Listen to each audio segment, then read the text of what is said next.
여성을 위한 시사정보 프로그램 KBS 일라디오 정용실의 뉴스 브런치.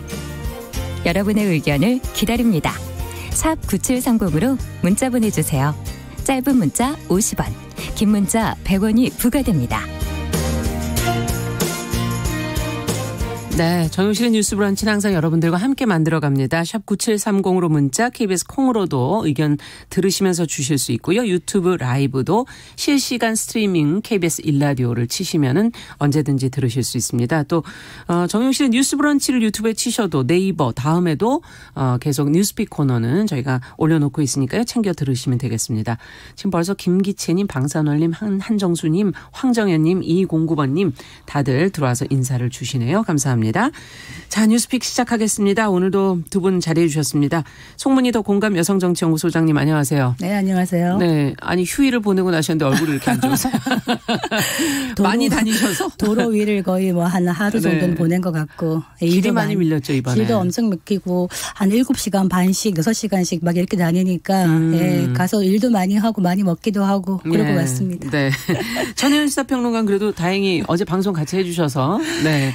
예, 제가 지난 추석도 그렇고 이번 설도 그렇고 이제 차례상 차리는 대신 외식을 하는 걸로 시댁에서 결정을 해주셨어요. 예. 근데 제가 이 얘기를 주변에 하면 약 올리냐 이러시더라고요. 지금 제가 드리려고 했어요.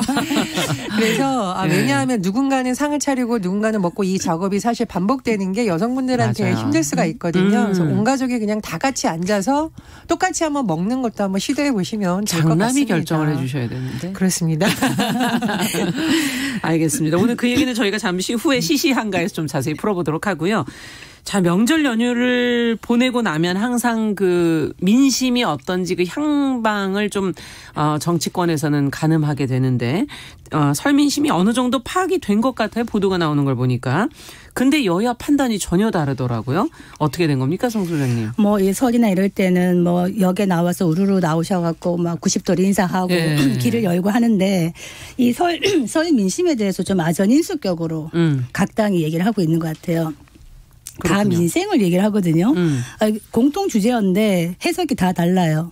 여당에서는 민생에 대해서 국민 지지를 확인했다. 그동안 국회 파행이나 국정 운영에 마비를 초래한 자유한국당 이런 세력들을 좀 퇴출하고 일하는 국회를 만들어야 되기 때문에 2월 임시국회를 열어서 민생 개혁까지 집중해 달라. 이게 민심이었다. 이렇게 얘기를 하고 있고. 네. 자유한국당에서는 설명절이 굉장히 불안했다 이런 얘기하면서 못 살겠다 갈아보자. 더 세게 싸워라. 이게 또 민심이었다고 얘기를 하는 겁니다. 네. 근데 못 살겠다 갈아보자가 좀 기시감이 있는 것이 1956년에 그 제3대 대통령 그 선거할 때 당시 제1여당이었던 민주당이 선거 구호였어요. 이 못 살겠다 갈아보자가 굉장히 명료한 네, 들어본 것 같다는 명료한 생각이 드네요. 구조인데 그렇게 말했더니 당시에 야당인 집권당인 자유당에서 뭐라 그랬냐면 구간이 명간이다. 갈아봤자 소용없다. 될 것 없다. 이게 기억이 나네요. 네, 다. 기억 좀 나시죠? 예. 저는 뭐 그때 태어나지도 않았습니다. 그 후에 보도가 많이 됐었던 것 같아요. 보도를 보면서 이런 멋진 선거 캠페인이 아마 먹히지 않았나 이런 생각이 드는데 좀 기시감이 있습니다.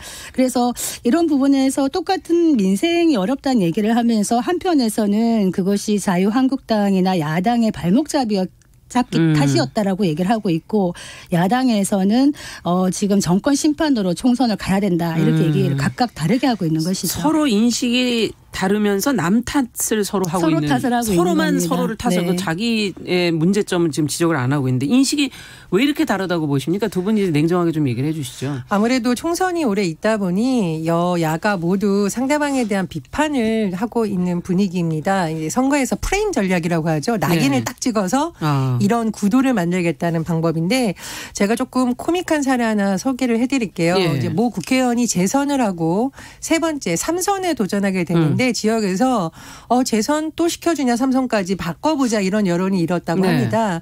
그랬더니 이분이 뭐라고 플래카드에 적거나 주변인들에게 말하냐면 죄송합니다. 이분을 제가 희화하려는 게 절대 아니고 저도 실제로 정치인들한테 들은 얘기인데요. 예. 짬뽕도 3선 짬뽕이 최고다 이렇게 했다는 겁니다. 근데 이게 듣기에는 굉장히 우스운 말인데 기억에는 쏙 남는 용어라는 거죠. 그래서 정치인들이 사실 선거를 쓰고 쓰는 용어는 기억하기 쉬운 용어. 우리 소장님 말씀하셨는데 있는데 그런 용어를 또 많이 씁니다. 그래서 이것은 객관적인 수치라기보다는 민심을 제각각 해석해서 우리가 정치권에서 말하는 집토끼 핵심 지지층한테 계속 소구를 하는 거고요. 아직 마음을 잡지 못하는 산토끼를 또 잡기 위한 전략으로 보거든요. 네. 그런데 이건 이제 보도에 나온 건 아무래도 정치인들의 발언이고 또 뭐 언론사의 입장에 따라서 조금씩 달라지는데 총선이 다가오면 아무래도 이제 지지층이 누군가가 뚜렷이 드러나거든요. 그렇죠. 그것을 바로 앞에 두고 여야 모두 어떤 프레임을 만들기 위한 전략을 쓰는 것으로 보입니다. 그래서 다른 거군요. 네, 지금 이제 여당에서 또 그런 말도 해요. 국민이 체감할 수 있는 변화를 정부 여당이 주도하고 만들어내야 한다. 사실 이게 또 중요한 말이거든요. 또 야당에서는 어떤 말을 하냐면은 자유한국당이 제대로 된 야당의 모습을 보여달라고도 하셨다. 네. 저는 이 두 말에 좀 핵심이 있는 것 같아요. 사실은 이게 더 중앙점을 들고 들어야 되는데 보고 싶은 대로 보고 듣고 싶은 대로 듣고 좀 불리한 얘기는 안 들을란다 이렇게 하면은 발전이 안 없다. 되죠. 그렇죠. 그래서 지금 보면 여당 모두 어떻게 보면은 당 내에서 의원들 각자는 뭔가 좀 다른 이야기도 하고 싶고 걱정스러운 이야기도 하고 싶은데 분위기가 이걸 솔직하게 드러내고 얘기를 하면 내부 비판질이다 이런 또 지적을 받기 때문에 그걸 좀 못하는 분위기가 아닌가 이런 생각이 드는데 결국에는 뭐 마크 트웨인이 그런 말 했거든요. 네. 정치인과 기저귀는 자주 갈아질수록 좋다. 그런 얘기를 했는데 삼선 짬뽕도 맛있는 집에서 해야 맛있는 거거든요. 그래서 이번 총선에서 과연 정권 심판론이 먹힐 것인지 갈아보자가 먹힐 건지 아니면은 갈아봐야 별 수 없다가 먹힐 것인지는 지켜봐야 되겠습니다. 네, 삼선 짬뽕 얘기를 하시니까 좀 확 와닿네. 네, 맛있는 집이 맛있죠. 예. 자, 그러면은 이제 다음 뉴스로 좀 가보겠습니다. 지금 신종 코로나 바이러스 감염증 우한 폐렴에 대한 지금 위기경보 단계를 주의해서 지금 경계로 격상을 해서 오늘 아침에도 제가 문자를 받았어요. 이제 방송국에 와서 긴급으로 이제 마스크도 좀 쓰시고 이렇게 조심하시라는 그런 개별 문자들이 지금 왔는데 정부가 지금 대응을 강화하고 있다는 그런 느낌이 들거든요. 이 내용을 좀 전혜연 평론가께서 좀 정리해 주시고 저희가 또 얘기를 좀 해보죠. 예, 우리가 주말에도 그렇고 어제도 소식을 전해드렸는데 확진 환자 이제 4번째까지 나오고 있었는데 예전 환자들과 다른 점이 공항에서 걸러지지 않았다라는 거잖아요. 그러니까요. 그렇다면 아무래도 접촉자가 늘어날 수 있는 상황입니다. 정부에서도 여러 가지 상황을 고려해서 위기경보 단계를 주의해서 경계로 높였는데요. 네. 이렇게 되면서 보건복지부 장관을 본부장으로 하는 중앙사고수습본부가 가동되고 있습니다. 아무래도 인력도 더 많이 투입될 것 같고 방역도 강화되는 분위기인데요. 특히 지금 국민들이 굉장히 우려하는 부분이 이게 지역사회 이것이 확산되지 않을까라는 부분입니다. 그래서 지금 인력 뭐 200여 명 정도가 추가로 투입된다고 하고요. 또 의심 환자를 격리하거나 접촉자 격리 시설 등도 확보할 상황이라고 합니다. 또 사실 국민들의 협조가 매우 중요합니다. 문자 받으신 분들 굉장히 많을 거예요. 예. 손 씻는 거 주의하셔야 되고 혹시라도 모르니까 이 뭐 침이 튀거나 마스크. 기침을 했을 때 좀 차단하기 위해서 마스크 쓰시는 거. 그리고 제가 지난번에도 말씀드렸는데 병문안 단체로 가시는 건 정말 자제하셔야 그렇죠. 되는데요. 일부 대형 병원에서도 지금 입원 환자를 방문하는 경우에도 가족들 수를 제한하기 시작했다고 합니다. 그런 부분 주의하셔야 될 것 같습니다. 예. 또 중국 우한 지역에 입국했던 사람들에 대한 전수조사가 추진이 되죠. 문재인 대통령이 총력 대응을 지시한 상황인데요. 증상이 늦게 나타나기 때문에 2차 감염에 대비하려면 굉장히 선제적 조치가 필요하다. 그러니까요. 모든 전문가들이 입을 모아 얘기를 하고 있습니다. 네. 또 교육 부분에서도 지금 대책이 나왔죠. 1월 13일 이후 중국 후베이 지역에서 귀국한 전국의 유치원 초중고경, 대학의 교직원, 학생에 대한 조치가 지금 발표가 됐는데 귀국일을 기준으로 14일간 자가격리, 그러니까 뭐 병원이나 시설이 아니더라도 집에서 되도록 있는 것을 하는 방침인데, 자가격리. 예, 왜냐하면 이제 개학을 하면 학생들이 많이 모이면 이것이 혹시나 확산될 우려가 있잖아요. 이런 것을 차단하기 위해서입니다. 자가격리 조치되는 14일 동안은 결석 처리가 되지 않고요, 출석을 인정해주기로 했습니다. 네. 자, 그러면 이런 가운데 지금 각국의 연구진들이 빨리 이제 신종 코로나 바이러스 백신을 개발하고 있다고 하는데 이게 시간이 좀 걸리지 않습니까? 뭐 3개월 이상 빨라도 3개월 이상 걸릴 것 같다면 지금 보도는 그렇게 나오고 있거든요. 어떻게 보세요?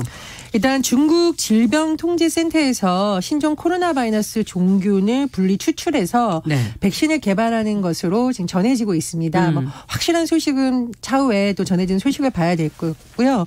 이외에도 미국이나 호주에서도 지금 민간도 그렇고 국립시설에서도 지금 백신 개발을 위해서 굉장히 고생을 하고 있다라고 하는데 사실 3개월이라는 게 정확하게 과학적으로 밝혀진 것은 아니고요. 예. 빠르면 3개월 안에 만들 수 있지 않겠느냐라는 전망이 나오고 있습니다.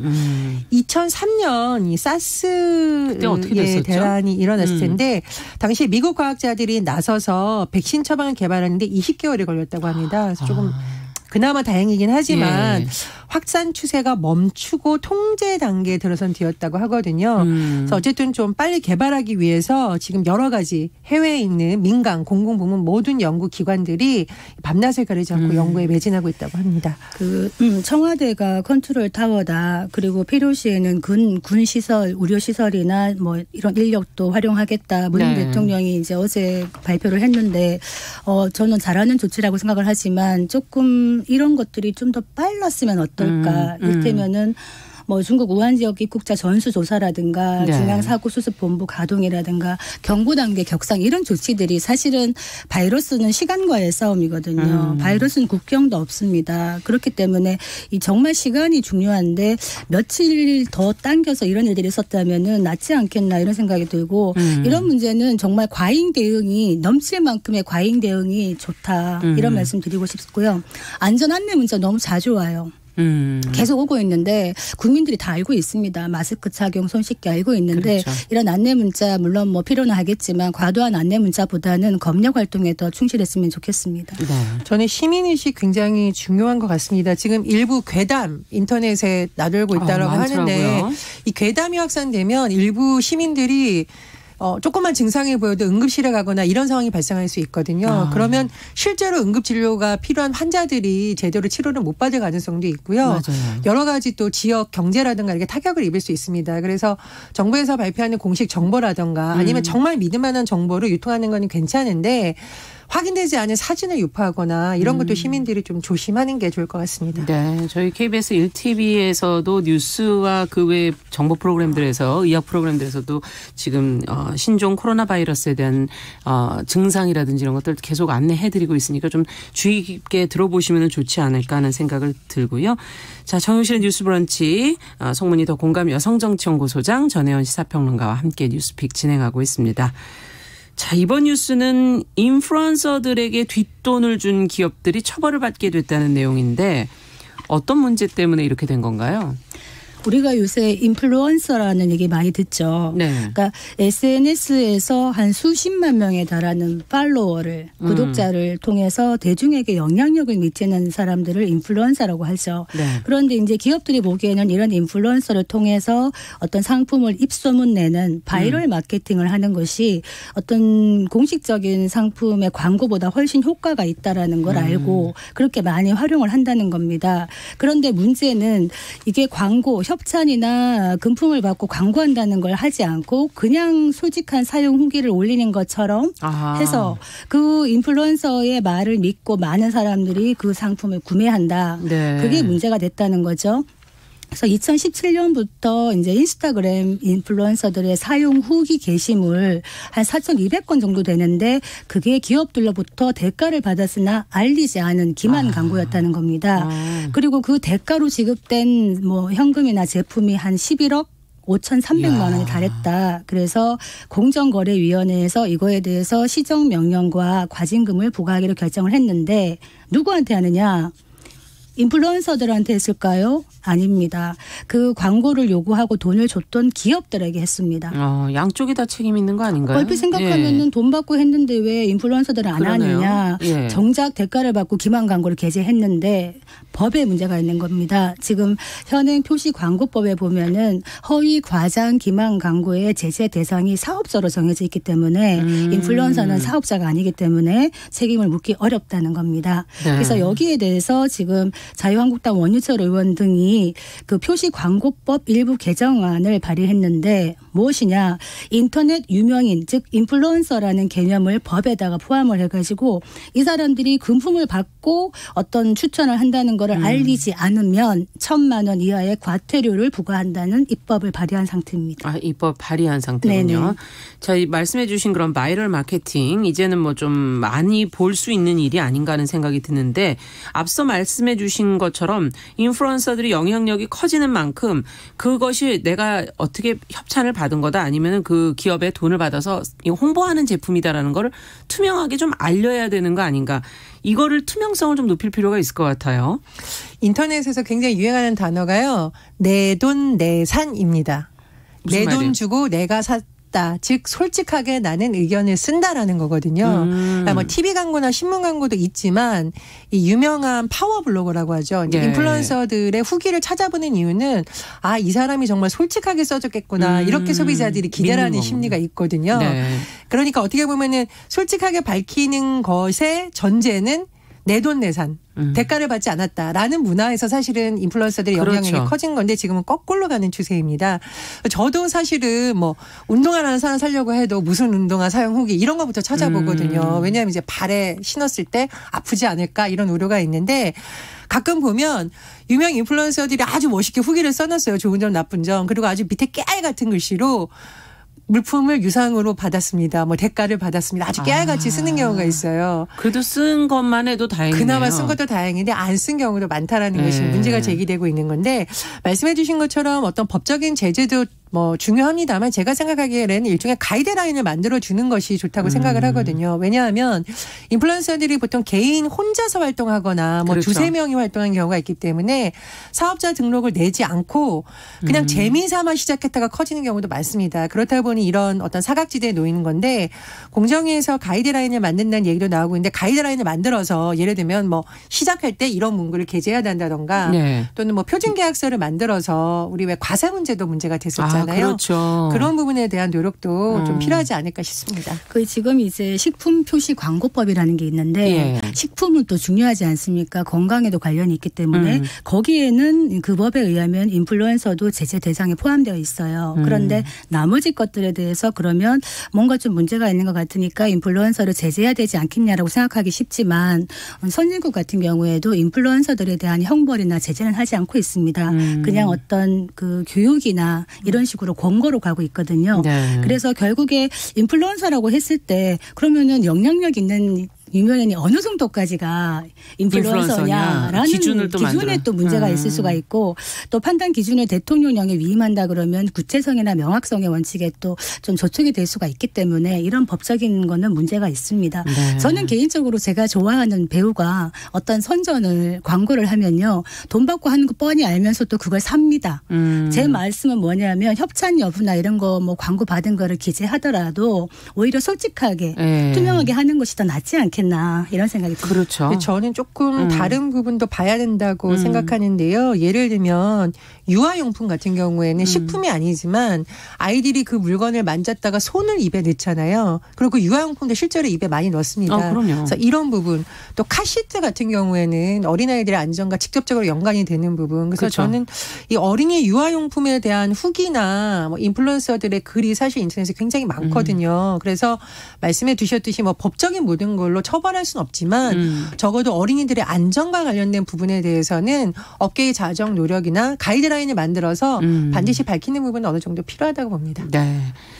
자, 지금 뭐 많은 분들이 의견을 주셨는데 그중에서도 잠시 저희가 하나 고지해 드릴 거는 강훈필님께서 우환독감 의심된다면 바로 병원을 가라 하셨는데 1339로 전화부터 하시고 외출을 먼저 자제하시는 게 어떨까 하는 의견을 주셨고요. 자가격리가 필요하다는 거를 강조해 주셨습니다. 일단 가까이에서 아마 따로 보건소에서, 지역 보건소에서는 지금 그걸 처리하고 있으니까요. 1339로 전화하신다면 어디로 가셔야 될지를 바로 확인하시면 될 것 같습니다. 일반 병원을 가시면 안 되고 1339에 전화하시고 보건소, 선별 진료하는 보건소로 가셔야 되는 겁니다. 그렇죠. 네. 자, 마지막 뉴스는 서울시가 지금 유기동물이 언제든지 치료받을 수 있는 24시간 응급치료센터를 지금 운영하기로 했어요. 내용을 좀 전해주시면 저희가 필요하신 분들에게 정보가 좀 될 것 같네요. 예, 쉽게 생각하면 동물들이 휴일이나 야간 시대를 뭐 가려서 아프거나 안 아프거나 이런 것이 아니잖아요. 그럼요. 사람의 경우에는 응급실이 또 비교적 잘 돼 있어서 갈 수 있는데 유기동물의 경우에는 구조가 되더라도 만약 공휴일이나 야간 시대에 이런 시설이 마련되지 않으면 치료를 받을 수 없는 어떻게 보면 사각지대에 또 놓였었던 겁니다. 네. 그래서 앞으로 뭐 이런 시간대에 동물보호센터가 출동하지 못한 경우에 구조될 수도 있잖아요. 이런 동물들도 치료받을 수 있는 일종의 유기동물 응급실이 앞으로 마련된다는 겁니다. 그리고 뭐 입양이 확정된 유기동물도 치료를 받을 수 있다라고 하는데요. 뭐 서울시라던가 뭐 주요 입양 카페 이런 곳에 입소 대상 동물 또 기증 또는 입양받을 시민이 확정된 동물이 대상인데 다만 그 입양 후의 치료 비용은 보호자가 정해진 경우에는 보호자들이 부담을 해야 된다라고 하니까 좀 유의하셔야 할 것 같습니다. 한밤중이나 새벽에 정말 위급할 때 반려인들 참 힘드셨을 텐데 환영할 만한 정책인가요? 두 분은 어떻게 보십니까? 뭐 기본적으로 이제 서울이 동물 공존 도시를 만들겠다 뭐 네. 이런 취지에 저는 공감을 하고 또 동물이 고통에 처했을 때는 뭐 소유자의 동의 관계없이 빨리 좀 구조를 하는 것이 좋은데 우리나라는 이런 시스템 자체가 동물 복지 수준에 비해서는 좀 갖추어져 있지 않다 이런 얘기를 하거든요. 그런데 실제로 보면 제 주변에도 뭐 유기동물이 많이 요새 많은데 짠한 마음에 거뒀다가 병원을 데려갔는데 병원비가 어마무시하게 나와서 이런 경우에는 거의 그 개인에게 모든 비용 책임이 들어가기 때문에 네. 이런 부분에 대한 부담도 좀 덜어야 되지 않겠나 싶고 이번에 명절 때 또 갔다 와 보니까 이제 홀로 계시는 어르신들이 많지 않습니까? 네. 이런 생각을 합니다. 지금 유기동물 24시간 응급센터를 보면서 조금 다른 생각이긴 한데요. 이거를 사람들에게도 하나 만들어서 이제 일테면은 혼자 계시다가 응급 상황에 계시는 어르신을 연락을 하면 만약에 연락이 안 된다 뭔가 느낌이 그렇다 그러면 전화를 하면 거기서 출동을 해서 가서 확인을 하고 필요시에는 응급센터로 모시고 가는 어떤 이런 좀 시스템도 한번 만들어지면 좋겠다 이 생각을 저는 좀 했습니다. 네. 자, 지금 황정현 께서는 앞서 삼선 짬뽕 때문에 지금 많은 댓글이 올라왔는데요. 예, 황정현님은 나는 힘쓸 때는 무조건 짜장 곱빼기. 그다음에 검은 눈동자님은 매운 짬뽕이 좋으시다고. 다들 배가 고프신가 봐요. 예. 그리고 PL2020님도 삼선 짬뽕 때문에 많이 웃으셨다는. 이동아님께서는 새해 인사 건네주셨고요. 남남양구님께서 지금 다 유튜브로 들어오신 분들인데요. 전혜연 평론가입니다. 김혜연 님이 아니고, 네, 전혜연 평론가님이 김경란 아나운서랑 목소리가 비슷하다고, 밝은 목소리 좋다고 지금 인사에 건네오셨고요. 이동아 님께서는 저희 세 사람에게 복 많이 받으라는 인사도 보내주셨습니다. 자, 오늘 얘기 여기까지 듣도록 하겠습니다. 감사합니다. 두 분. 감사합니다. 네, 송문희 더 공감 여성정치연구소장님, 전혜연 평론가와 함께 진행해 봤습니다. 자,